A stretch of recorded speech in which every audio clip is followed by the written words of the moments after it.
This is the I Should Have Did More Reading podcast.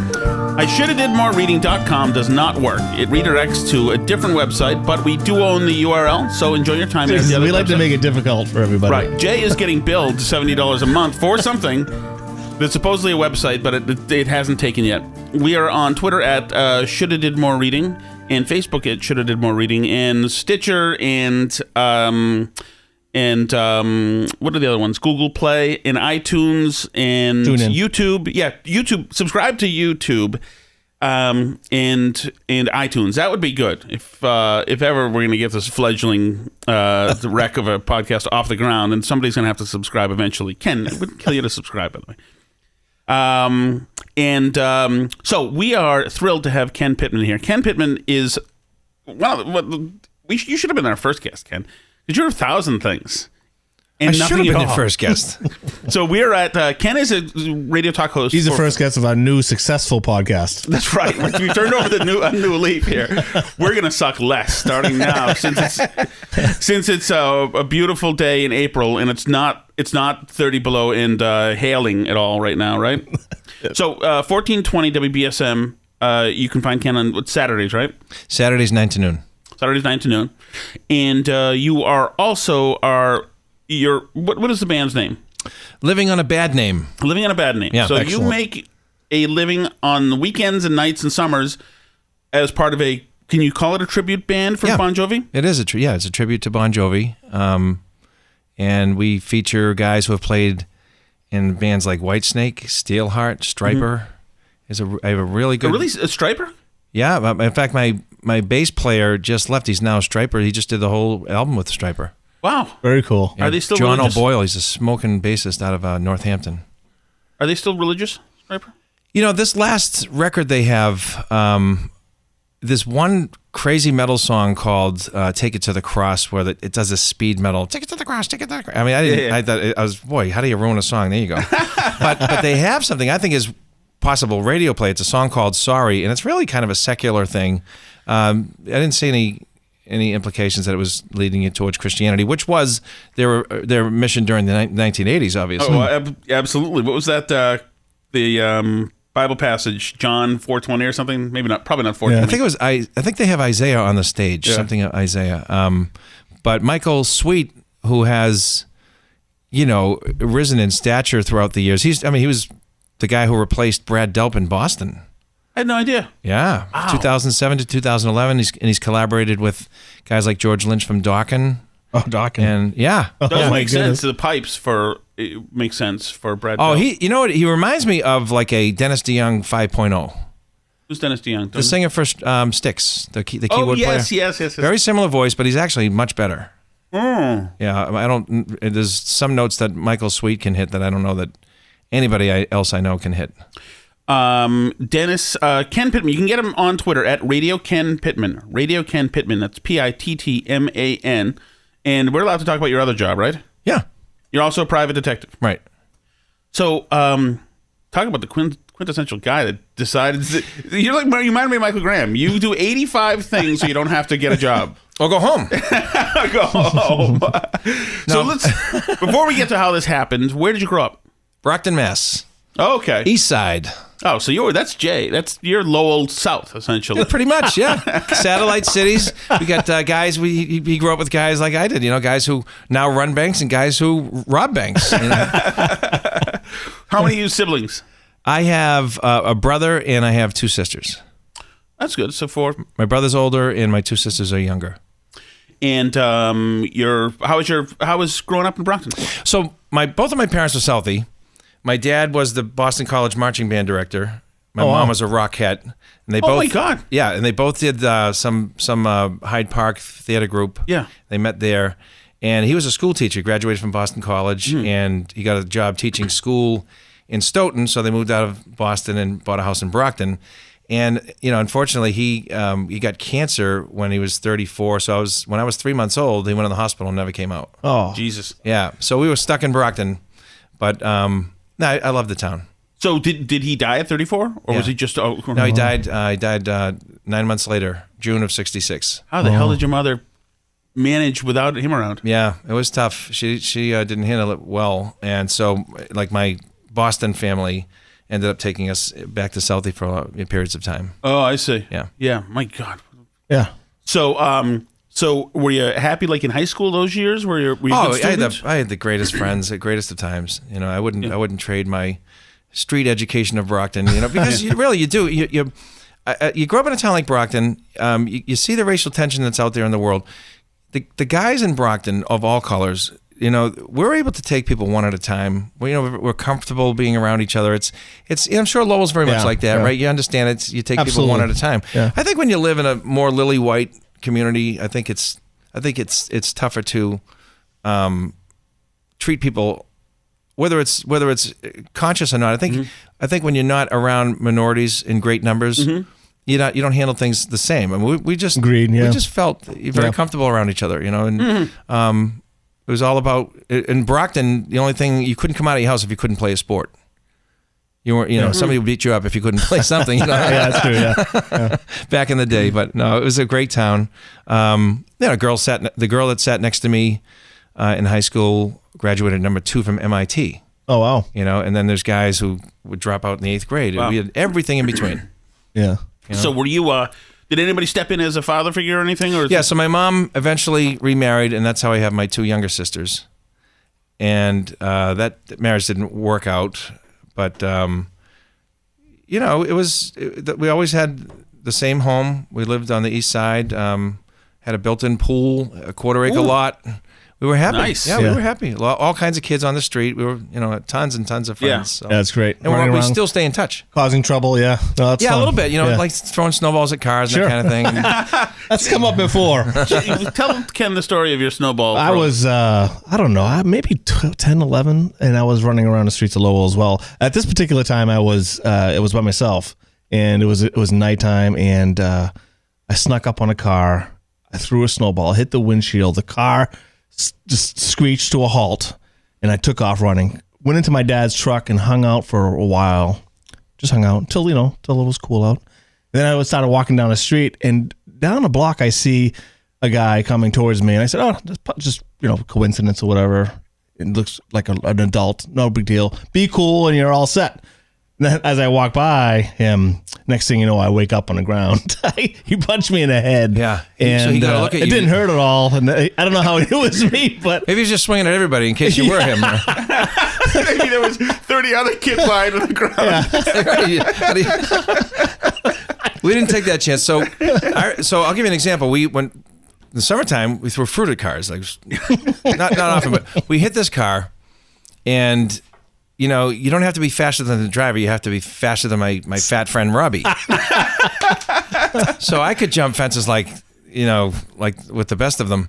And poor Robbie had the unfortunate the circumstances. It was Marvin Hagler's stepbrother, Robbie Sims, who was also a great fighter. He knocked out Roberto Duran. Yeah. Oh.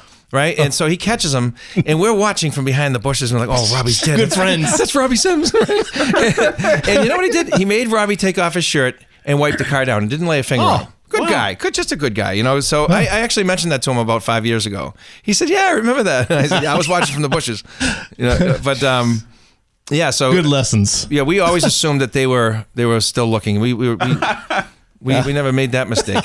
We were in Winchester. If fruit had been thrown at a car, we'd have sheltered in place probably for 3 or 4 days until federal authorities had made sure the streets were safe. Of course, today if you throw snowballs at cars, you could get shot at. Oh yeah, yeah. It's different. It's not. It's yeah, not like it doesn't. It was. It seems like a little bit of an escalation. That well, in the 80s, right? In the 80s, you either lifted or you did karate if you were going to be like a troublemaker, right? And then because Bruce Lee kind of carried the day back then. Mm-hmm. And today, we watched it evolve to knives and bats, and now it's not guns. like it used it's all to be. About guns. You can fight fairly and learn from it. Now you can't learn from fighting without any weapons or anything like that. These kids had the PlayStation, 11-inch arms, and they come out with a gun, and then the toughest guy in the block. Yeah, that's terrible. So were you a good student in high school? Decent. Did you like being decent? I had ADD. I always started out well, and I tested well, but my homework, I was always. I have a copy of your transcripts here. Yeah. So you know what I'm talking about. Yeah, it was always pleasure to have in class. Needs to do more homework. Yeah. But I tested well. So who wants to do? I I don't know that I trust people who are really good students. Yeah, no, unless. Well, so my mom, when her marriage fell apart, my stepfather was out of the picture, and she got injured when she was 40. She dove for a tennis ball at the tennis club in Hanover, and it ruined her back. She 2 discs were broken, and then the idiot doctor took out the wrong disc and infected her spine. Oh Jesus! So she just died in January. Oh, so she was an invalid. Thanks. From 40 years on. So I really didn't have much supervision. Right. So, I was almost like a feral, and thank God, I mean, I tell my kids, one of the most important decisions you're going to make in your life is who you surround yourself with in your teens, right? Because if you choose wisely, you're going to have guys that have some directive and have some sort of goal and hopefully morals. But if you choose wrong, you're going to amount to whatever they're going to amount to. My dad said that too. Yeah. Trash begets trash, he used to say. So, yeah, no. Well, we all, at that age, right, I think we all thought life was 500 years before you have time to worry about anything, and it happens fast. So did you? What did you do after high school? After high school, I took some jobs locally, and I was doing some carpentry and things like that in Boston and demolition, and I realized that wasn't who I was supposed to be. Well, so did you even apply to any colleges? I went to Massasoit, and I didn't know what I wanted to do. I took some liberal art courses, and then just stopped and went to work. Yeah, and that's what you did in Brockton, and then I felt. Everywhere I went, this sounds like a Ben Affleck movie, doesn't it? Really? Yeah, no. He's working construction. He went into college. Like you, Jay. I mean, exactly. Did the same thing. As a janitor at MIT. Where did you learn how to do construction stuff? From local guys who went to vocational high schools and got their licenses, that kind of thing. And then I worked in town as a union laborer. Oh wow! And terrible experience that was. For the most part, it was good, really? But we did some terrible jobs. Not about 6 blocks from here. I ended up. There was an alley. We had to take out all the debris out of the alley. There were, the 5-gallon joint compound buckets. Oh yeah. All right. So the homeless were using those for toilets for the last 2 years, and there's about 150 of them right there. Right. So we had to take all that stuff out. And we were ready to quit, all of us. And he said, "All right, just take the day off, you guys." We had to do stuff like that sometimes. And I was like, I'm just not sure that this is what I was meant to do. So I like working with piss, but Brockton's own. I don't know if long term. So my best friend who I looked up to a lot, he was the high school football captain, and he went into Northeastern and we went into the DEA. So I said, I think law enforcement, criminal justice would be something so I went to Massasoit for that, and then I transferred to Northeastern. I never finished, but I got a lot of courses and I got some co-op jobs with private investigations, and met this guy from a retired deputy director of the FBI, not McCabe, and I worked for him for a little while, and I kind of liked it. Doing what for him? Private eye stuff? Yeah, I work, yeah. So this is still in your 20s? Yeah, I think when I was 25, I started. Are you still doing it? Yeah. Oh, are you carrying right now? No. All right. No. Okay, so now we can mug them? Yeah. I do have 2 black belts. Damn it. But you know what? I don't even think I could kick above my waist anymore. I'm already winded, so I don't even know where I begin. So that's pretty damn cool. Especially, so this would be the 80s when this is happening. Yeah, and a big part of my teenagers, I was a kickboxer out of Petronelli's gym, where Marvin Hagler trained and Robbie Simmons. That's why I got to know Robbie a little better. But the karate tournaments and the kickboxing I did for quite a while. And that was a big part of my life. So interesting, Ken. You know who's coming to town next weekend? I'm trying to get him. Is Joe Rogan. Do you know Joe Rogan? I know the name. He used to be on News Radio, the TV show, and then he was on, what was that, the thing where people would eat cockroaches? He was a host of that. Oh, God, really? Yeah, like the... He was a local... extreme something. Yeah, whatever. He was the host of that, but he's a local guy. Now he's got a huge podcast. It's a great podcast. MMA, though, right, too? Yeah, he does play-by-play for MMA, but he came up doing kickboxing and things like that. Oh, okay, yeah, that's right. Yeah. Oh, it's so much different now. I mean, when I was doing the kickboxing, it was basically boxing, but you could kick above the waist. Mm-hmm. And now with this MMA stuff, I mean, I envy the skills that they bring. I mean, going to the ground and all that. It's just much, much better. Brutal. Yeah. Conor McGregor getting in a fight with 75 people. He's a nut job. I know, but it's something. I like that he's out there. Mike Tyson with the brogue. I know. It's crazy. It's crazy. But so Okay, so you're in your 20s, and by the way, at this time, Magnum PI and Simon made being a PI damn cool. So You made it damn cool, but I'm going to tell you right now, I would last maybe 50 yards trying to follow anybody in a red Ferrari. yeah. You know, I'm pretty sure that the guy in the rearview mirror, like, What were you driving then? a Mazda 626. Oh, okay. Something That's pretty quick. I always try to buy bland cars or models that are very common, so that nobody really notices. Jesus, you were into. Oh, that's. Yeah. So, what could you tell us about an interesting case or anything like that, or? Sure. Well, let's see. Were you ever in a closet of someone who was cheating on his wife or something? I don't know. Oh yeah. I'm following around one guy's wife in Boston, and he's got her on the iPhone eye tracker. Mm-hmm. God. So he's telling me where she was supposed to be over in East Boston somewhere, and she's down at near A in Congress. You know, Row 34 and all those great places over there. And so I'm following her and this guy, and you know, it doesn't look like anything's amounting to much. But she's supposed to be with her girlfriends. So I said, she is with a guy. And then I said, well, actually, they're starting to kiss. And I started taking video. He said, so I'm calling him, and he's a wreck because he insisted that I keep him up to speed with things. Oh, God. He said, well, what does he look like? I said, well, did you ever watch the show Friends? He said, of course. I said, well, you know the guy that serves the coffee, Gunther? And he says, oh my God, send me the picture, right? And he goes, it's him. This is her first cousin. Oh, and I followed him to a hotel, and he's on the phone with me, and he's like, nervous wreck. He's like, what am I looking at, Ken? A little incest, a little infidelity here? Oh, man. I felt terrible. Holy jeez. He was a dead ringer for Gunther, and he knew exactly who I was talking about because he must get that all the time, right? Who knew that Gunther as an angle, especially with family members. Cousins. That's great. So Jay wanted me to ask you if you ever surveil and see women naked at all. No, we never do that. No, it's a good. No, people think that we get the whole enchilada, right? No, we don't. We don't get that. The actual act. We get enough where if you deny it, you're probably going to insult somebody's intelligence, like if it goes to court, things like that. So, right. You know, we provide a level of privacy. I assume that you can't legally. No, absolutely not. You're not supposed. But even if we could, I think, you know, we don't. At least my office, we don't do anything like that. We just we let you decide what's going on in there, and that's what, you know. We're not willing to go any further. So, how many cases do you think you've done over the years? I know it's between 4,000 and 5,000. We figured out, yeah.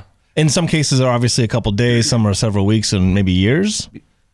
I've had one that lasted about 3 years. Wow. And I really don't think the person was sane after all.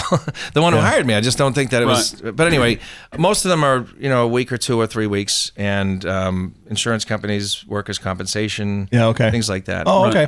Do you have lollipops in your jacket? I don't have lollipops. Kojak, come on. Was that Kojak? Was he was a cop. Yeah, all right. Well, anyway. He was a New York cop. Still, do you have lollipops in your jacket? I do not, no. So, where do you make generally the stock and trade, like most of the money? Is it insurance stuff? Insurance companies, yeah.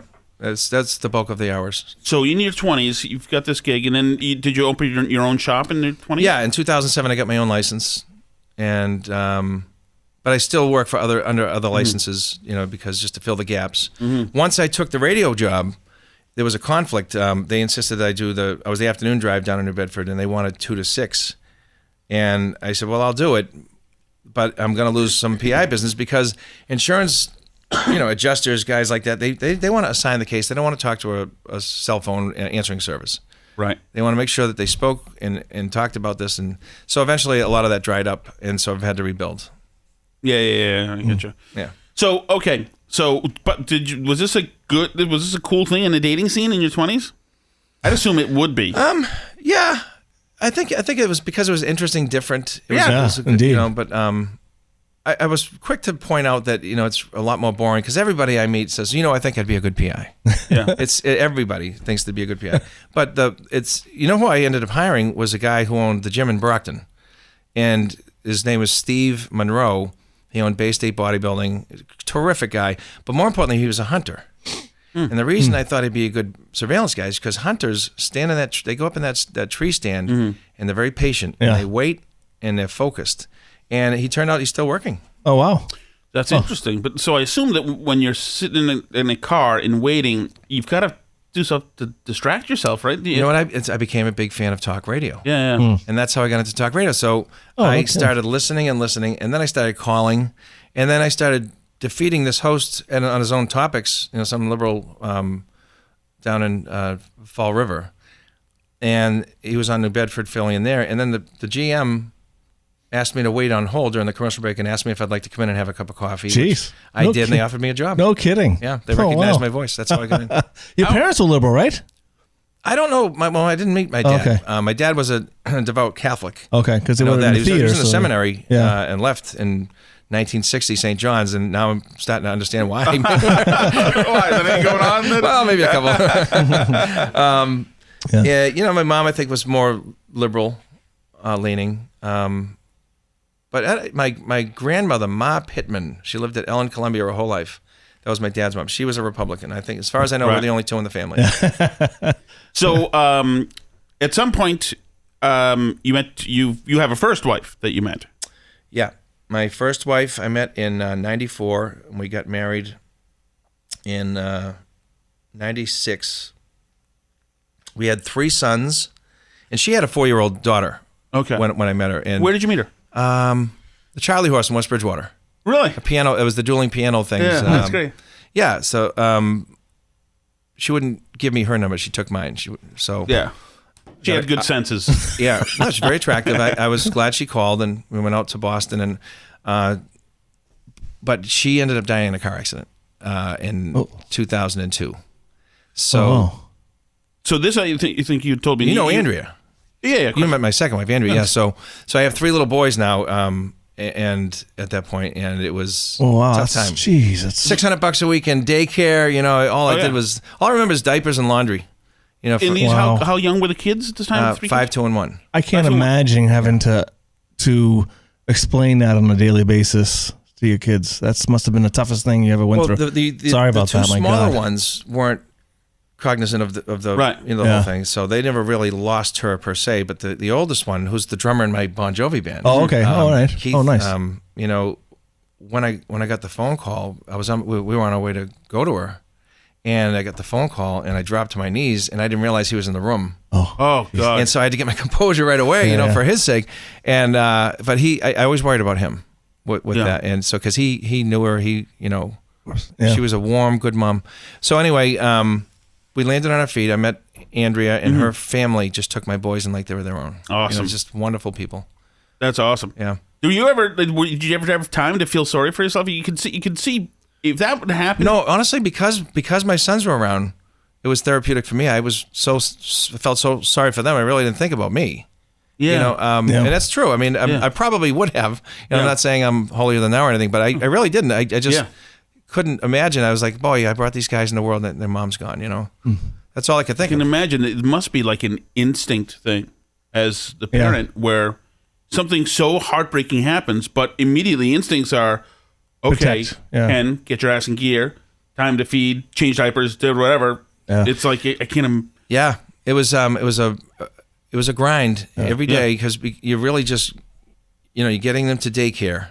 You're getting to work, hopefully on time. And when you get back, if you're 5 minutes late, it's 5 minutes a kid. Yeah. So if you're 15 minutes late, it's $45. Please. It was crazy. I know. I was like, you people are monsters. Oh yeah, no, absolutely.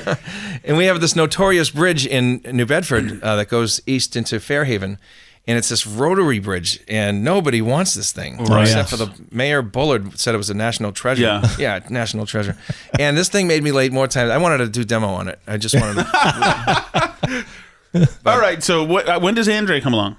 Andrea came along in 2000, the end of 2003, and she was a legal secretary, and she quit her job to take care of my boys after a while. Oh my God! I said I better keep this one, and I'm going to tell you, I had the worst proposal in history to my first wife. No, that you can't top it. It's the worst one ever. What is it? Pick a hand, any hand. Oh, what a right? It's the worst. That's something a girl really wants to tell her girlfriends about. And so I got so much grief on it. She thought it was funny because my first wife had a good sense of humor too, but she definitely told friends about it, so I was getting grief. Right? I'll probably still hear about it if I talk to the right people. But so I figured I better make this one a little better. And so Andrea and I were out for dinner on Valentine's, 2004. Mm-hmm. And while she was in the ladies' room, I had my friend sneak my little boys in, and they were all in suits and ties. And when she came out, all four of us were on one knee. Oh, what a move! That's man. nice, yeah. Well done. Isn't that safe? No, that's safe, right? She's not going to say no to them, right? Oh, I see. They were human shields. Yes, that's not as horrible as I was thinking. Yes. I see. Yeah. Can we talk about this? So, the waitresses were crying. Oh, really? Yeah. It was at the Mattapoisett Inn. Nice little pub down on the South Coast. That is a move, Ken. Well, I had to step it up. Good. I had to step it up. She has sacrificed so much. She sacrificed all of her. Here's an attractive, really smart young lady who just fell in love with my family. I said, wow, who would take this on? Do you believe in God? Of course. It kind of seems like a divine thing that happened, doesn't it? Yeah, I felt like, I'm one of his favorites because who would do this for me? Yeah. But hopefully everybody feels that way with the father. But it was one of these. It's pretty incredible journey there. And their parents are just the most virtuous, wonderful examples about marriage, about being a good family. Mm-hmm. Like if there's ever a wake or a funeral, they disappear. They're in the kitchen cleaning for these people. Without being asked. They just those kind of people. They're just the most considerate people in the world. Yeah. Yeah, I was telling Jay before we got here that how awesome Andrea is. Yeah. Is that she's just as mischievous as any of the guys in the group. She's toughy. How fun. That's she's fun. tough. Yeah. Where's she from? Her parents are Dorchester, both from Dorchester. Okay. But she grew up in Plymouth, and she still keeps that Boston accent because of her family. So she's an Italian-Irish, and she's always right as far as she knows. So. That's great. That's great. But the sad fact is that she always is. I'm always wrong when these things. Yeah, but I'm all for that. If my wife wants to be the boss, I'll be subservient. I'm made to be a serf rather than royalty. So I'll take the seat over whatever power needs to happen. So then we had 3 kids together. So you have 6 kids then? Yeah. Wow. So 4 sons, and then the 2 little girls at the end, Nina and Elena. Oh, that's great. Yeah, it is. How old are your youngest? So my kids range from 21 to 5. Okay. My oldest started playing the drums at 4, and my band would rehearse. I had bands that would just play out locally, and one time my drummer left his drum kit in my basement where we were rehearsing, and Keith's on his knees on the couch watching him pull away, and he puts his hands up and he screams, "We got drums!" And he went downstairs, and after about an hour, he was actually forming beats and doing little drum rolls. Wow. So I bought him his own little kid set. And then when he was 12, I got him a real set. And he became, it's funny about how things work. Like I said, my dad was the marching band director at Boston College. That's right. I never really mentioned it to Keith. And he gravitated to the Dartmouth High School Marching Band, which is, if you don't know, they are almost always national champions. And they have this indoor drum line. Keith has gotten a world championship in that. So the guy that does percussions there, a guy named Tom Ungst, he has his own drumsticks. He's Neil Peart's friend. He happened to land in his lap and just got the greatest education and drums just from going to the public school there. So, and he didn't know about this. But he didn't hear about it being in the family before. Not until he was in his second year in the band. I said, your grandfather did this. Jeez. I think my father was also the director of the Crusaders, which is a marching band in Boston. Oh, Boston okay. Crusaders. Yeah, I don't know of them, but yeah, I wouldn't be doing my due diligence, Ken, if I didn't ask if he was named after Keith Moon. He was not. He was named after Keith Kresgall, the guy I said went into the DEA, my best friend. Oh, I see. Okay. Yeah. Okay. So Keith became such a good drummer that we replaced the adult that was in our Bon Jovi tribute. Originally, we had tried to go with an adult, and one of the guys, I forget who it was, said, your drummer's right here. Listen to this kid; he can do it. Because he would, and when we were done with practice, he'd sit in and would start up again and see what he had. And so eventually, at 13 years, 14 years of age, we're sneaking him into casinos, lying about his age. Excellent. Yeah, and thank God now he's 21, 8 years later. And this is kind of funny because I play the part of John Bon Jovi in the band. Yep. And so after doing a lot of shows over the years, people would come up and say, "Hey, could we get a picture?" Well, last year, these two attractive young ladies come up to me and said, "Hey, can we get a picture?" I said, "Of course." And they said, "No, would you hold the camera? We want one with your son." Right? So I was like, "Yeah, it's 2017. I guess I know where I am." But that must be fantastic. Be able to go on the road with your own son. I mean, yeah. I mean, we've been flown to the Caribbean to play. We've been in, I think, 19 states.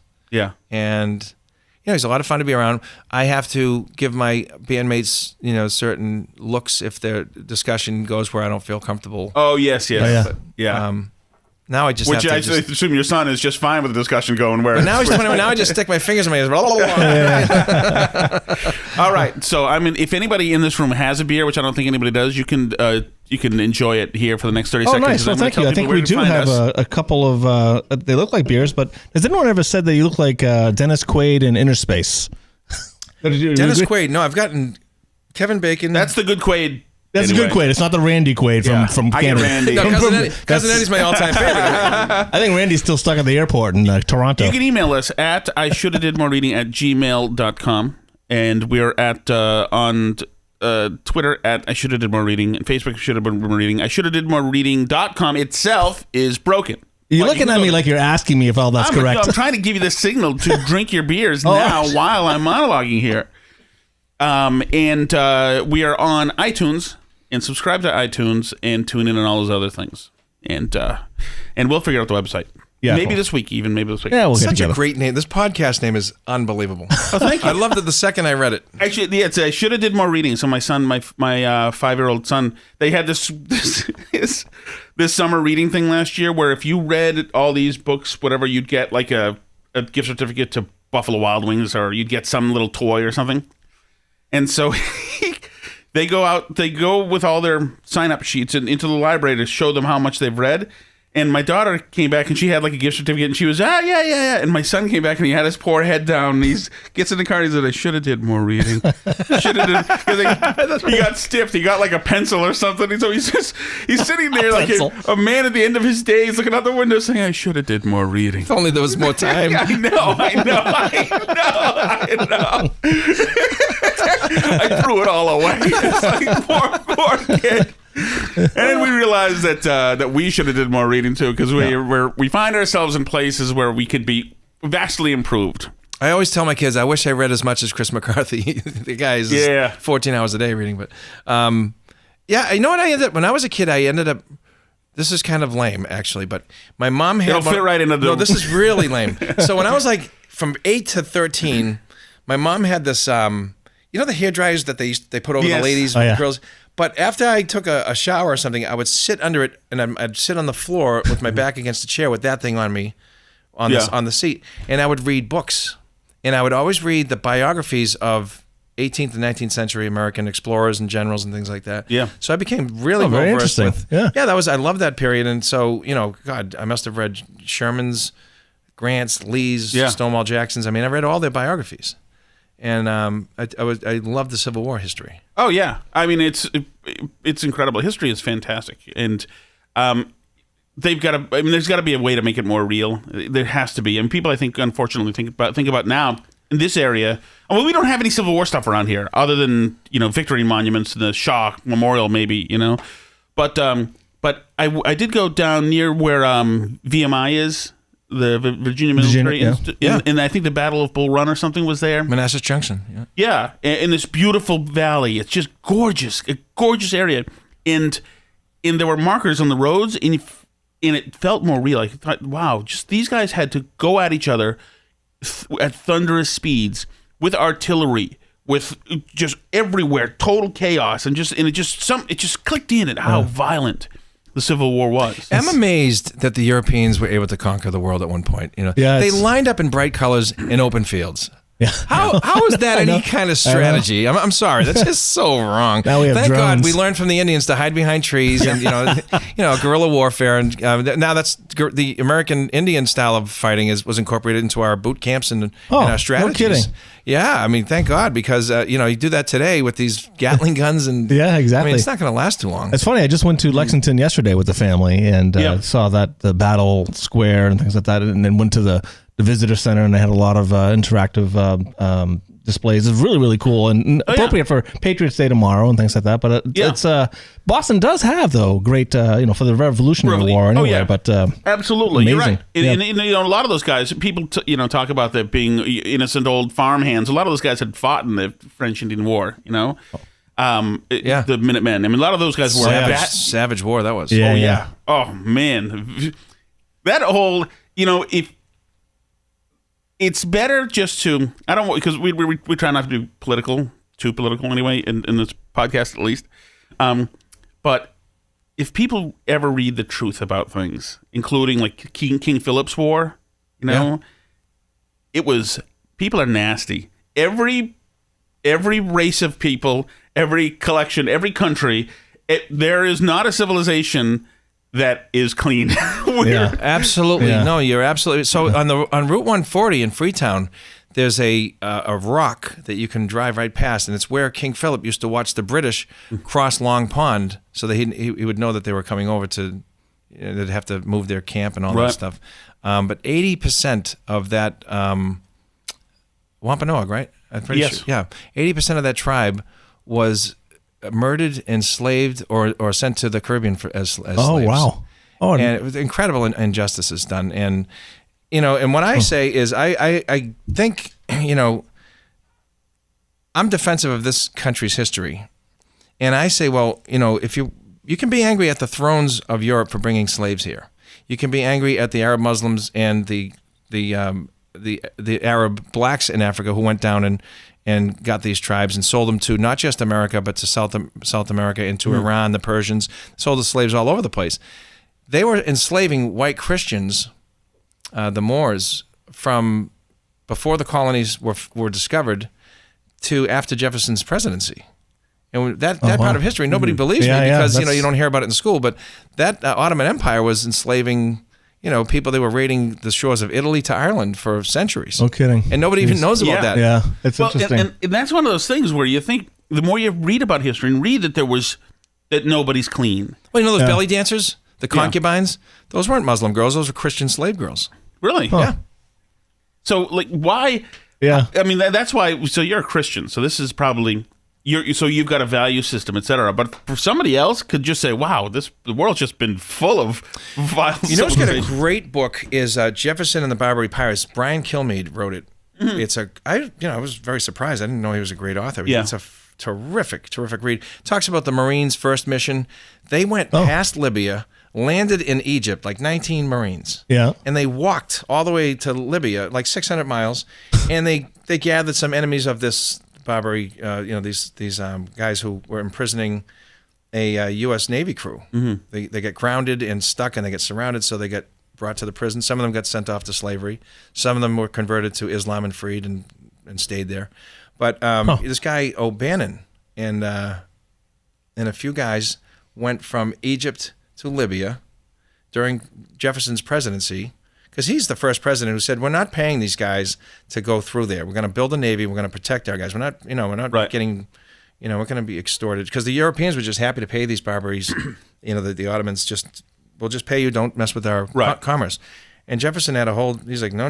Him and Adams had a big war over this. And, it's just a fascinating part of history nobody talks about. I didn't learn about that in school. Mm-hmm. Yeah, no, right. So did they go and vanquish the pirates? They did in Tripoli. They ended up freeing the crew that they needed to free, and they get out of there. It's a great mission. It should be a movie. Yeah. And, unless you read outside of what you're going to be taught in school, you're not going to learn about these great pieces of history. Was the U.S. Constitution part of this? It wasn't. No, it wasn't part of that mission, but it was a key part in defending the Mediterranean and commerce, but it wasn't part of that particular mission. You just said that you don't get taught that in history, and you don't get taught a whole lot of what you get taught in history. I learned a lot. Yeah, you get the Robin Williams version. Yes. You go to public school, right? Oh, absolutely. First the Earth cooled, then the dinosaurs came, but they got too big and fat and died. Right? Right. But now it's at least in my town, there's a little lesson attached to it. And anyway, blame is assigned historically in public schools, right? Yeah. But would you ever think of homeschooling your kids? No, I just don't know that it could be done right. And I got to be honest, the school system in Dartmouth is not really PC. They're just good educators. It's a great school system. They haven't been caught up in it. And that's good. I can't speak to all the schools in Massachusetts. No, of course not. Yeah. And there's alternative schools now you can choose. There's charter schools and all this stuff, which I think is good. Yeah, totally. I almost feel like, with the healthcare thing, if we had done 50 states trying 50 different things as petri dishes, you might have a better system on what to do and what not to do. Yeah. I think these charter schools, there's going to be mistakes. There's going to be, horror stories. But I also think there's going to be things that will be learned. Yeah. That, what are they doing? Okay, let's use that. Some of these, who knows? Yeah. But to answer your question, I never once considered it. Yeah. I've if my wife wanted to do it, I'd have no problem. So my problem I've noticed as a father of 6 is the devices. The kids have their noses. Yeah. If they're not on one screen, they're on another. Exactly. Yeah. And so I'm worried about that. So in order to play the PlayStation, for example, you've got to either go to the gym or read for 2 hours combined for 1 hour of PlayStation. Well, I like that. Perfect. Damn it. I hate talking to parents who are better than me he's so at responsible and good. Damn it. No, it's not always enforced, I'll say that. But, that's really what we attempt. Yeah, no, that's good. That is great. wise. So what do you think? So it's interesting. So your kids now will have grown up never not having the internet. Whereas we all got in our 30s or whatever. I mean, what do you think? I mean, to me, I worry that my kids will. I mean, I worry that they didn't get to live without having everything have to be documented, recorded, pushed into social media, etc., and that you couldn't just have life happen. Well, so I'm glad you talked about that. Hold on. Do you know what they're missing? They're missing being bored outside. You know how we used to go outside when you get kicked out of the house or never even go to the house? After school, you are outside until it gets dark out and you just make up stuff to do. Throwing sticks, building forts with trees, finding things, causing a little bit of trouble, whatever it is. Is it not right? I mean, those are the times. That's what in my neighborhood, as soon as you get home from school, you grabbed your baseball glove, you hopped the 10-foot chain link fence with barbed wire at Cardinal Spellman High School, and you hope the nuns didn't see you before you finished your games, and you try to get to sunset. That was what we did. Yeah, and it was, but you were outside and you were doing whatever. Yeah, and you'd be like kicked outside. You weren't allowed to stay. You'd have kids who would always kind of cheat, so you get to know people, how people act. Yes. One kid would always try to get away with something. You'd have a kid who would always take your side and stuff. You have a kid who's a good kid but sucks, and like all those things. And it was a society of just the kids made all the rules. And also, I assume that you were playing hardball. Yeah, absolutely. Hardball. And I stopped playing, I was a pretty good baseball player. I wasn't like the greatest, but I was a good outfielder. I ended up jumping to softball for the exercise because I was in baseball leagues. I was in fast pitch softball leagues, and my pitcher died on the mound in Milton. Yeah, 46 years old. He dropped dead of a heart attack. Oh my goodness! So that was our team. But I went to slow pitch softball, and I loved it. I ended up going to the World Championships.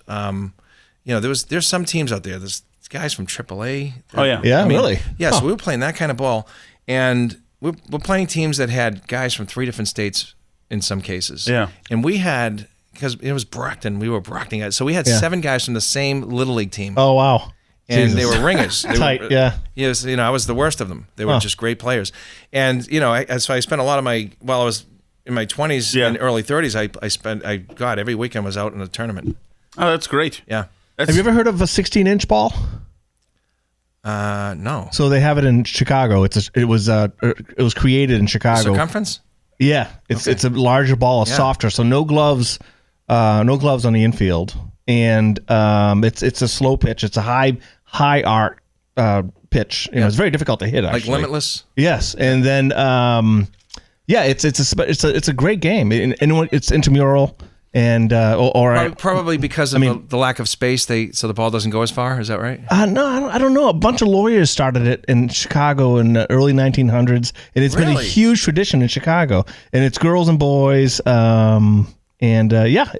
no gloves in the infield, no stealing and things like that. But it's very fun, actually. It's great. Well, I played in one World Championship in Lubbock, Texas, 1996. And nobody understood a word we were saying because we were from Boston. Yeah. Oh no. I'm married at the time, and I had a friend who was trying to pick these girls up, and he says, he walks over to the table, and I'm laughing because I knew this was going to be wrong.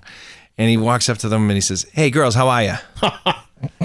And so they're looking at each other like he's from Russia or something, right? Yeah. What did he say? And she said, "I know what he's saying. He's saying, how are you?" Yeah, that's exactly it. Yeah. But I was 0 for 5 with 3 errors.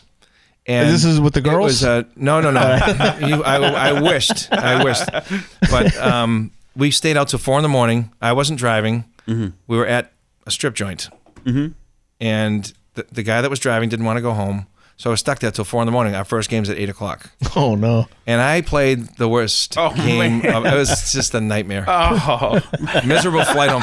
2 and 2. We were out 2 games and gone. It was just... After beating, I think we beat 60 teams in the tournament to get to the World Championships. Oh, no. We're just done. A team from Texas and a team from Illinois just... You couldn't just not go out on a bender in a strip joint. Why is the sun out? You sure? It was so irresponsible. There's no such thing as hangovers in Texas? All right, then. It was just so irresponsible. And we deserved to just be embarrassed, All right, Ken. My only problem with you over the years, I believe, Ken, that we've talked about is I'm looking forward Bon to Jovi. it. Bon Jovi. And he was inducted into the Hall of Fame yesterday. Was it yesterday? Okay. Yeah, it was yesterday. I love him. Howard Stern. He picked Howard Stern to do the speech beforehand.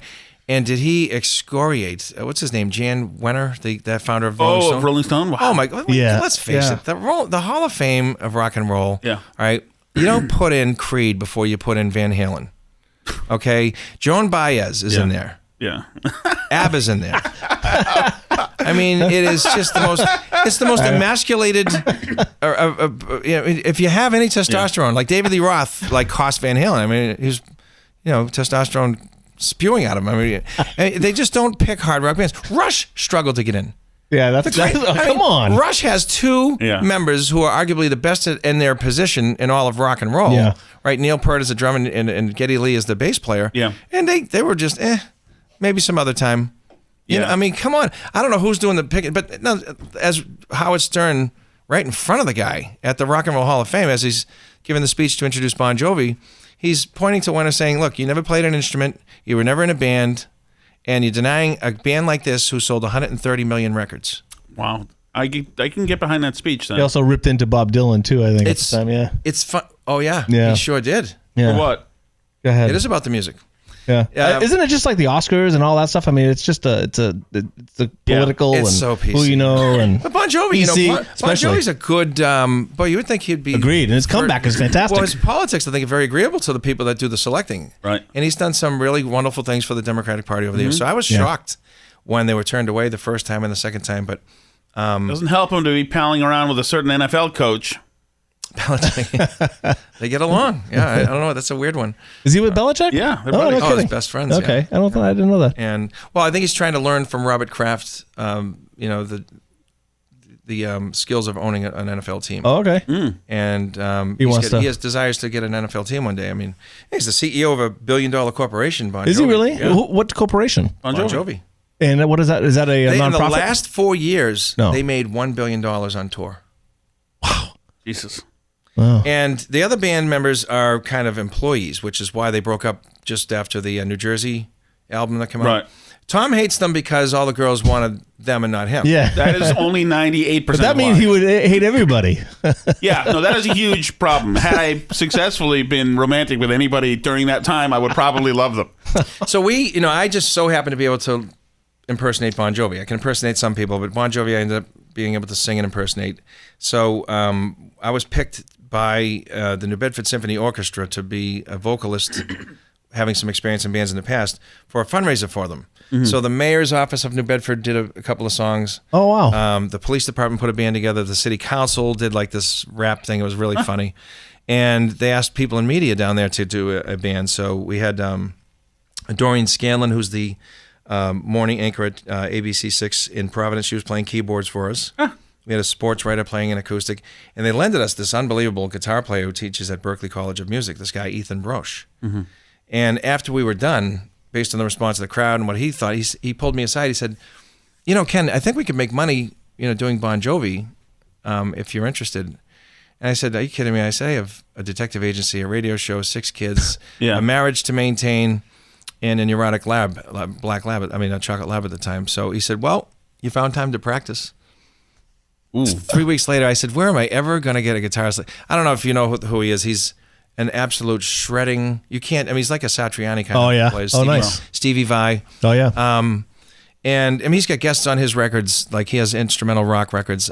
George Lynch from Dawkins, Mike Mangini from Dream Theater, the drummer, one of the best drummers in the world.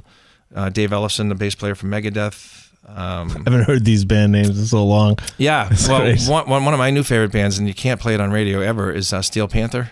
I don't think I know. Yes, you know them, man. God. They do the very dirty, raunchy. Yes. Did they do the in the movie? Did they do that Total Eclipse of the Heart? Was that them?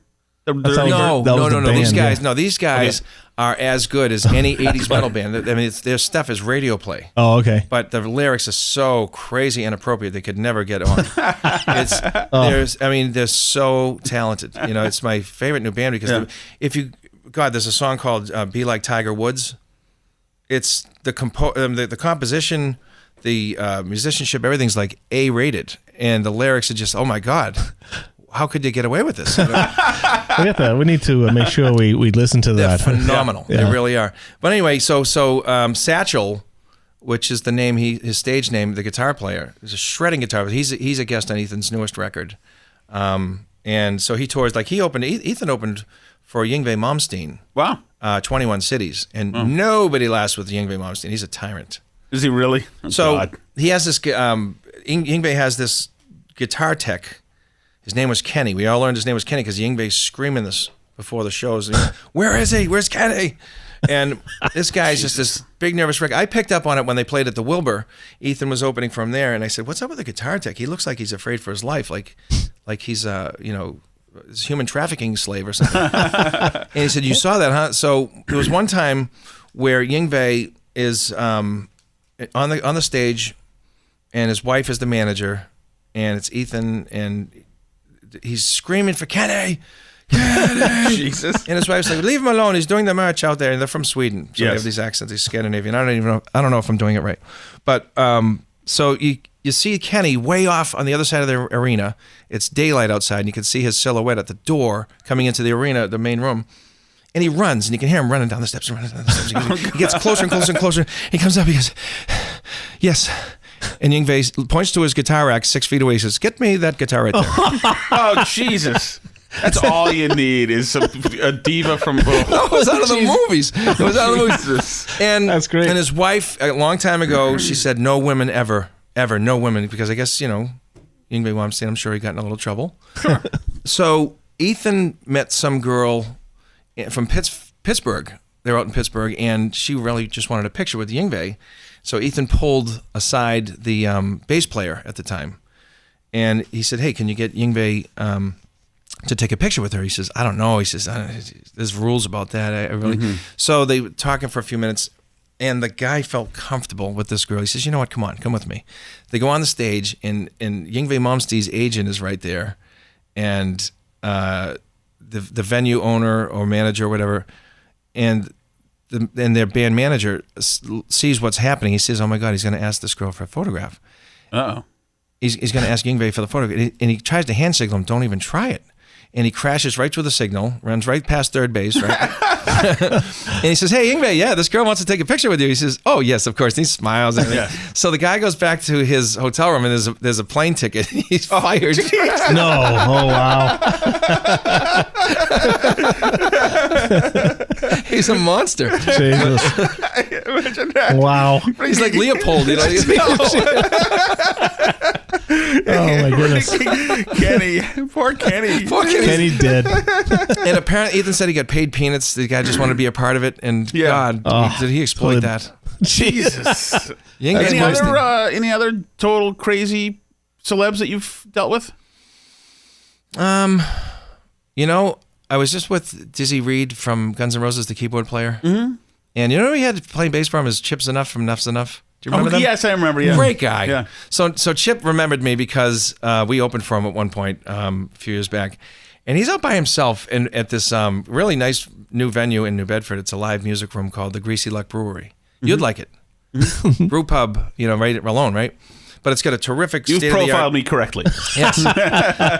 And so Chip's out by himself, and my wife is outside, and she has a couple of attractive girlfriends, and he's by himself, and he's looking at, the cleavage, and he just, for his own entertainment, said, "Whoa, nice chicken baskets."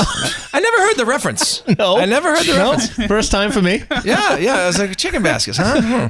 And he's on this tour bus that looks like the Munsters tour bus. It's called Hookers and Blow. That's Dizzy Reed's band. He's in Guns N' Roses. And Dizzy Reed is a very talented writer. He wrote most of Use Your Illusion. Very nice guy, but we didn't think he could make the show because a couple of hours before the show, we thought he was just going to die.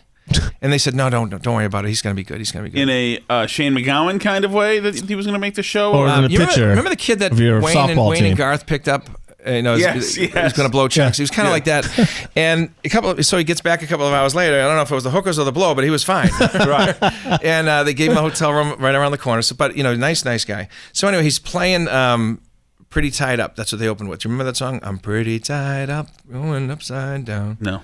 It's a great song off of Use Your Illusion. Really? One of my favorite Guns N' Roses songs. I had Use Your Illusion. One more. Pretty Tied Up. Go, you'd love it. So they open with that, and go, wow, this guy is just a great. I didn't realize he was such a good showman. He's in the front with his keyboards, and Chips Enough's over there, and I forget who the guitar player was. I think he was with. I want to say he worked with the Stone Temple Pilots a lot.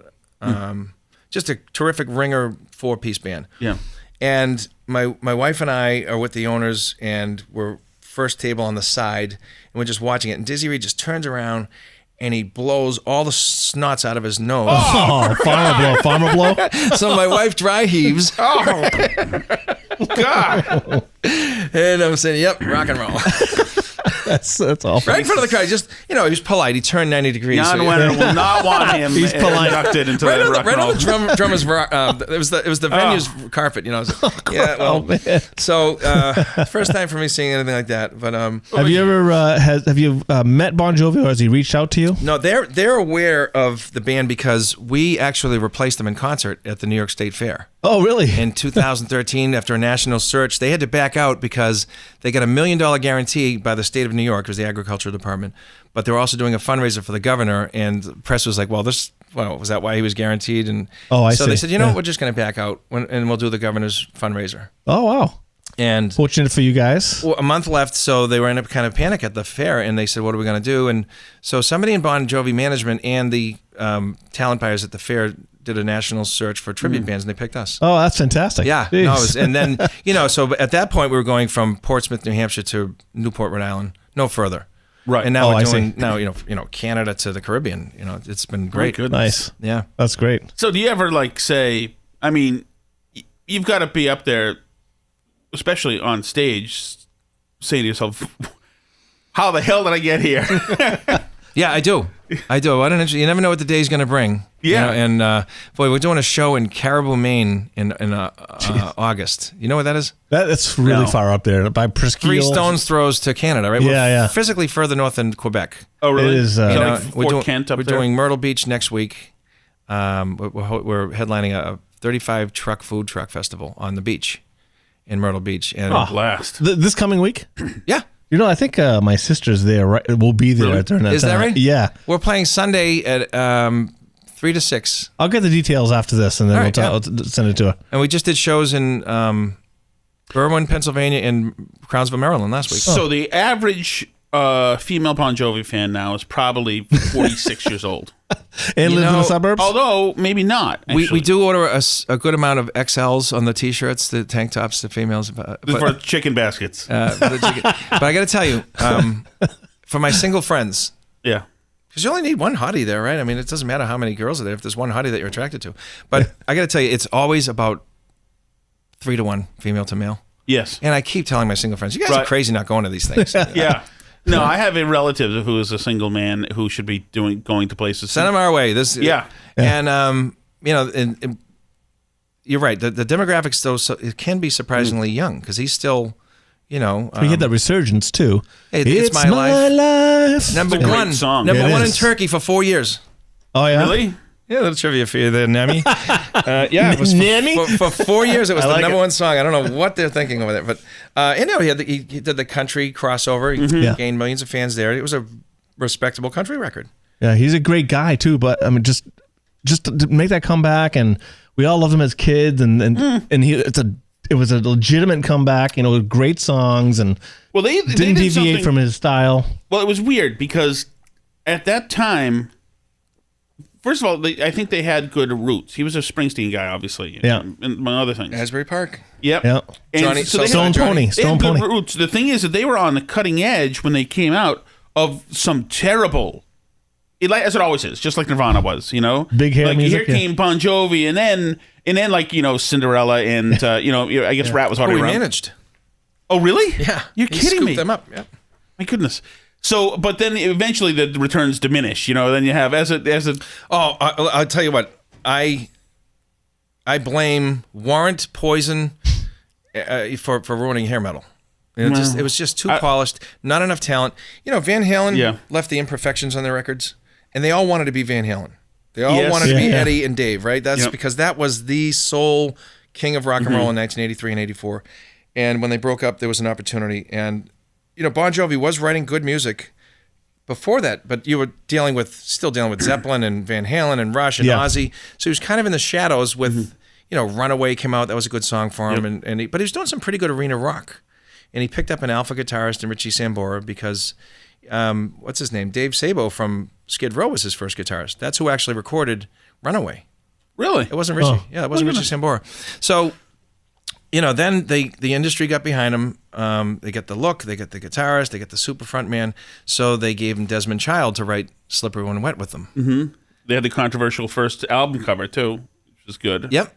Right. Yeah. The first one was what was that about? It was it was a chicken basket. Oh. Yeah.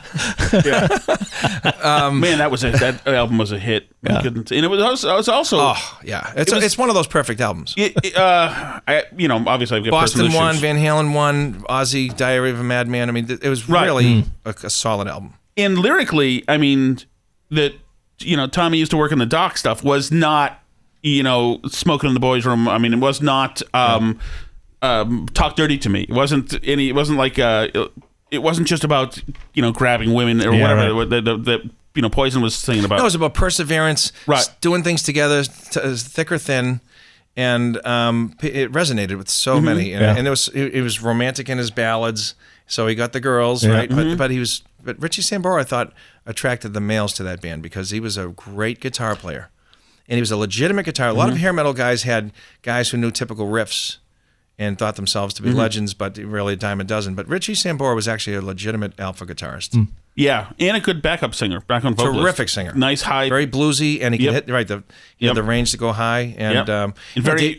And joined Generations by dating Cher, which was a smart move. Was it? Did he? Cher, Heather Locklear, then who's the girl? Wait a minute, no, what's it? Denise? Richards? Denise Richards. Oh, no kidding. Yeah. Oh, yeah, I guess, I remember that. Oh, yeah. and Howard Stern was talking about his manhood, Richie Sambora's manhood. Oh, is that a thing? Chicken, biscuits, and manhood. Yeah. He's bragging for Richie. He said he's going to be inducted into another kind of Hall of Fame, and you get into that, I don't know. Tom's too bashful to say, but he was part of a band, too, for a long time. He said, Richie, yeah. Oh, okay, all right. Oh, terrible. And Howard said, Richie has had this thing with blondes with blue eyes and nice asses, and you know what? That's I think what brought him to Bon Jovi. It is funny. It is interesting. I watched a 1987 interview with David Letterman and Cher, and she is so intelligent and so quick-witted, and so you could see why Richie would go a few years older. I go back and forth with her on Twitter sometimes. Do you really? We don't see. You go back and forth with everybody. On Twitter, it's the prison rules. I just not as polite. But you're like, but I let them be rude first. Oh yeah. But you're not afraid to go like with any celebrity. You definitely. Yeah, Chris Cuomo and I go at it all the time. Yeah, that's right. Sap, our friend John Sapichetti, who was on one of these, usually it gets my attention and tells me Pittman's going at it with like. He wants us to spar. He thinks Cuomo and I would be a good match. But yeah, Twitter's a different. I'm a little bit out of character there sometimes, but I think that's what it's for. Yeah. No. I'm behaving more on social media. Well, you're at the moment. You're a man in a position who should behave. Wouldn't take a deep dive to either way in any of our lives. I guess probably wouldn't take a deep dive to. I still don't understand the logic of Twitter yet. Mm-hmm. In terms of networking and growing. I don't get it. Like I understand Facebook, and now Facebook, boy, you build your following on Facebook. In your radio program and in your band, and now you come to realize that they're only letting a certain percentage see what you're doing without paying for more. Yeah, and it's kind of disappointing. Yeah, it definitely is. I think the days of Facebook as we know it are. Well, there's a new. I hope so. Yeah, there's a new app out there called Vero, social app called Vero. Have you heard about that? Really? No. Yeah, it's from a Lebanese billionaire or whatever that just started something to really? Something where it's going to be about not looking into people's history, and it's just pure, just social. They can literally take your private messages and publicize them at any point if they want to. Yeah. Or do you see all those ads come up for something you talked about on Facebook or Twitter? Or like what the, or even Google? It's creepy. It's like what the heck is going on here? So Vero promises not to do that. I'm not an ad for them. I don't have stock in them, but apparently there are people that are taking advantage of the things that are happening right now within those social media platforms that people are gonna. There's gonna be a ton of them soon. Yeah. Yeah. So it's funny. So people have been in the internet essentially, 20 years, we'll say. Really, when it mainstreamed, probably 97. I'd say that's about right. Maybe 22 years. Yeah. I wonder if there's a time when people do quit social media for a while, but I wonder if there's a time when people just say, I mean, there's some really cool stuff. Amazon Prime is pretty damn fun. Oh yeah. Do you remember when it used to be like AOL chat rooms, things like that? Yeah. CompuServe. AOL chat rooms were when CompuServe. You used to hear Rush Limbaugh say it and say, "What the hell is that?" He would say, "You can email me," and people, no, we can't email you. We don't know what you're talking about. Only geeks have computers. We're not those people. But it's interesting. I wonder if if all this, I wonder if you could kind of devolve technologically, or just You'd like to think so. You could. You'd like to think so. You know what I did? So I put out this statement on Facebook because I have about 2,600 people that follow me or whatever, and I said I'm looking for a way to start an exit strategy out of Facebook. Mm-hmm. And one of my friends, and of course, he's about my age, so he says, "What about my page?" MySpace? MySpace, yeah, MySpace. I said, "Well, that's kind of 90s. I think I'm looking for the next thing, not the last thing." Maybe Vero. That's like MySpace would be like walking into an empty bar with the owner sitting on one of the stools, and he's like, "You meant to come in here? Oh yeah, I guess we can help you." At least we don't have to wait for a beer. The same menu. Yeah. I bet you that'll be another a line of occupation. The people that, hey, let me show you how to get out of your existing situation to move into something that's still without a skip or anything. There's like opportunity. That. There's tremendous opportunity right now for somebody. I'm just not smart enough to capitalize. I wish I could. I know. Same Interesting. here. But so do you go camping at all by chance? With 6 kids, I would imagine you wouldn't. But I find I have my in-laws have a cabin up at Lake Ossipee. Oh yeah, that's the closest I get to camping, really. Yeah, all right. How about you? So I go camping, and speaking of gadgets and devices and things like that, when we arrive at the campground, we start setting up the tent. That's when everything goes into our glove compartment, and nothing is out for the entire week, and it is fantastic. Good idea. Yeah, it's the only time we go a whole week without anything. So I don't ever go check. Well, your my job phone's is been buzzing here, and at any time, I still check it. But it's a news thing. I don't know how you could take any time off. You need to be on the pulse of everything at all times. It doesn't bother me to be on the pulse of everything. Oh, I know. That's unique to you. I actually get a little anxious if I don't know what's going on in the world. Yeah. Well, you guys need to. Yeah. Yeah. I mean, otherwise you need to speak intelligently on a day-to-day basis. So I can only think so much. I'm just going to wing this. Yes. This is why we went to Syria. Of course. Yeah. Maybe if I sing a Bon Jovi song, I'll forget about it. But do you think that kids now who have always had the internet are like hamstrung because of it? It's a good question. I think we don't know what we're looking at yet. I think the consequences of all this time these kids are spending staring at the screens instead of exercising and interacting socially, doing things, figuring out how to entertain yourself when there's nothing to do. Exactly. Right. Yeah. I think that lack of mental exercise is going to have some sort of negative consequence at some point. I believe you're right. Yeah. And it's all happening so fast. I don't, it's going to be too late to do something for maybe one generation. Yeah. And also, like, what about instilling a value system in the kid? If they're getting their value system from whatever a game is now, Fortnite, is that a big game? Fortnite. Yep. Well, I know we're not going to get too political, but I did a piece on my blog at BSM talking about, all right, so we get these shooting situations. Well, our kids, they're listening to lyrics that glorify retaliation, violence for the smallest of reasons, being disrespected. Every movie and every TV show seems to have the gun as the solution to a lot of these problems. Mm-hmm. And then you've got these games that are, you can go out and drag an innocent guy out of his car and shoot him in the head and take his car. And this is what our kids are spending a lot of time doing for these three things. The media, whether it's social media or just the media that you're getting from, entertainment, I think they're getting bombarded. And why would anybody be surprised that these kids are just so impulsively seeking violence as the solution to whatever it is that's got them? But and I agree with you with that. But didn't we watch Elmer Fudd shooting Bugs Bunny in the face over and over and over again? Yeah, but his face grew back pretty quick. Or Daffy Duck's bill. Doesn't it grow back quick? Spin around his head 3 times and be right back. Well, do you make your kids go to church? Yeah, we go to mass. Yeah. Okay, so you not every week. Right. I wish I could say that we go every week, but you get 6 kids going. I can't imagine corralling them. My gosh! But I'm supposed to. I'm not being the example I should be. But no, okay. But they've got God in their lives. They all know every word to Jesus Christ Superstar. That's all they need. So it's funny because I was just thinking. I think about my own kids and think about how much screen time they spend in watching the iPad, and it's only like 21 hours a day or so they're on. They're on a device. So there's 3 good hours where they're just wired, where their pupils are dilated, lying in bed where they should be sleeping.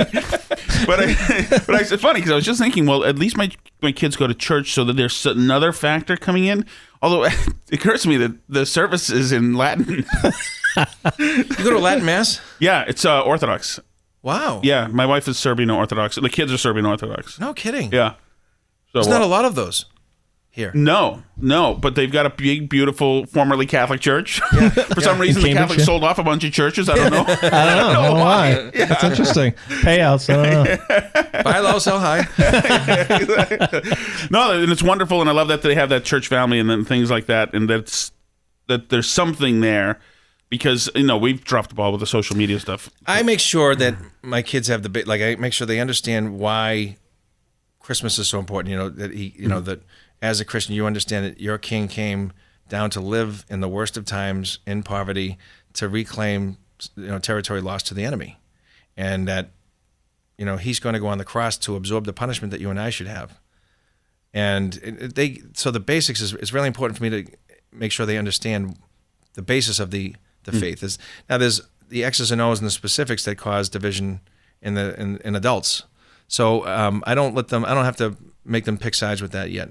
I just want them to understand the basics. Yeah, and of course. Yeah, that it's more about getting a gift. It's about there's a bigger story here about this day, or the reason why we're giving out gifts and having dinner and family and all that stuff. It's about the spirit. Yeah, I explain that. So some people frown on Easter baskets because it takes away from the. I say, well, I mean, you basically, if you behave, you're going to be rewarded, and that's what basically we're teaching at a much more simple. Yeah. I don't know. The secular things that are integrated into the holidays, I don't really get offended by them. Some people do. No, I think it's sad. When I was a kid, my family, we'd get dressed on Sunday morning, and we'd go to church every Sunday, and then after church, we'd go visit family, and we'd go around the town of Lowell and visit family friends. It would take several hours, and the kids would be awfully bored and things like that. But I do miss that doesn't exist as much anymore. Mm-hmm. About everyone being part of a spiritual, gathering together, and it doesn't really happen. So when we do have the Easter and the Christmases, it's really about being around family. And for me now, I do want my son to be part of a religion, but I don't want to. I want to try to let him know about what's out there, and hopefully he can make his decision, or hopefully he attaches himself to something. I don't know what it is about it. Sometimes I evangelize with my friends. If I see my friends they don't believe anymore, I'm like, so I'll give them a guilty conscience. So Vinny, let me ask you this. So your family's from Italy, right? So your family has been in Christianity for 2,000 years, and it's going to end on your watch. That's what you're telling me. Man. And I guilt them back into it. Except for Kenny from Yngwie Malmsteen. He's got no reason to believe it. Yngwie's his God. Nice. It's funny you say that because, so I don't know where I am spiritually. I don't know. I think about it. Wax and wane. I mean, I don't know. So, but I do think about it. And I love the people in the church, and some of the most brilliant thinkers that I look up to are believers. So I'm not going to discount anything. So, and another thing that's gotten me more to the side of believing now is how arrogant and obnoxious and self-righteous atheists are. Oh yeah, they're so proud. They know. Oh, they know, and they've got this truth to power thing about them. We're being rebellious because we don't, as if they're doing something new. I always say the same thing. So basically, your theory is that dust created itself out of nothing and rubbed into itself in order to create all of these laws that it designed for itself, so that you and I and Weird Al Yankovic could be here on the planet Earth. It's pretty sound. It sounds legit.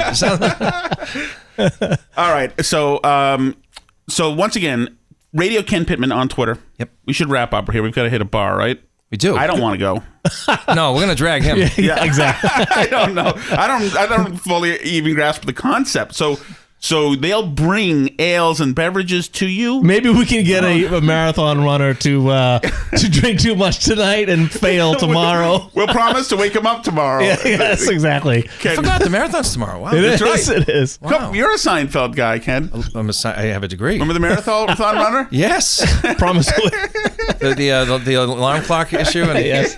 Yeah. And then I think Kramer gave him hot coffee, right? You did. That's right. Michael Scott, my other favorite TV character.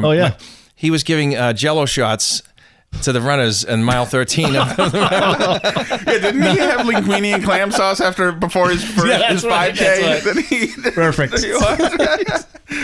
All right, that Radio Ken Pittman is on Twitter. And the show is on WBLM. That's Saturdays, 9 to noon. WBSM. BSM. What is BLM? I think BLM is the New York. Black Lives Matter. No. BLS. BLS is in a U2 song, right? I'm sorry, it's an no, old no. R&B station in New York. And BSM. Okay, and that is 9 to noon. And you're obviously on Facebook. Yeah. You should friend him on Twitter and watch him go at it with whoever. Who was your latest guy? It was Cuomo, right? Chris Cuomo. Well, Rob Reiner, I'm awful too. Oh yeah. Oh, he's the worst. He is. He's my Toby. I might have gone after him too. I've unfortunately gone after a couple of people and they've made me feel terrible. But he's an irresponsible, loudmouth, foul-mouthed jerk. And so he's a meathead, right? But I get along with so many liberals. I really do. I have nothing against liberalism. I mean, that's fine. But some of these militant ones, you don't mind really going at it with them. Yeah, no, it can be fun. Anyway, people can do that. You can get us there at I Should Have Did More Reading. That's on Twitter. I'm on Twitter at Tom Shattuck. I don't think right now I've got 4,000 followers. That's way more than me. I don't understand that. I think that's just about as many people as can take me on the earth. I think I've saturated the market of people willing to put up with my crap. I think you get to $5,000. You think that would be cool? Matt, it's interesting to see these people who have 130,000 people following. I don't believe it. I know, that's unbelievable. Yeah. I mean, how do you do it? Yeah. I don't know. If there's a way to cheat, I would do it. I'd be happy to cheat. There's no shame in cheating Twitter. What if someone needs a PI? I don't know. Are you doing that? Yeah. Should we plug your other stuff? It can email me at pittmaninvestigations.com. I am Pittman Investigations on Facebook. Mm-hmm. Look me up. Where's your office? Out of my home. Oh yeah. Okay. All right. You can't come to my home. Yeah. I meet You you have to find it first. And then the band. Bad name is in it. Living on a Bad Name. Yep. Again, that's on facebook.com/tribute to Bon Jovi, or you can just find Living on a Bad Name if you can remember the title. and our schedule's on there. We might be doing a summer concert in Malden. I was going to say, Ooh. I was wondering That's if you were going great. to be local. Actually, Howie's in Malden today. That's great. Yeah, we did the winter the Christmas parade. We did we played the instruments in the studio, recorded them, and we didn't want to put our instruments on the truck. We did that before, and we look like Skipper and Gilligan trying to get off the island. So no matter how carefully they drive, so we recorded the instrumentals. And then we sang a cappella on the back of the truck. Which is a common thing that everyone does. Out. Yeah. You don't want to play live Yeah. on a truck. All right, check him out. Ken Pittman, thank you, my friend. That was fun. It was awesome. Thanks. Great to meet you, Jay. Nice to meet you. Yeah. This is I Should Have Done My Reading. We'll talk to you later.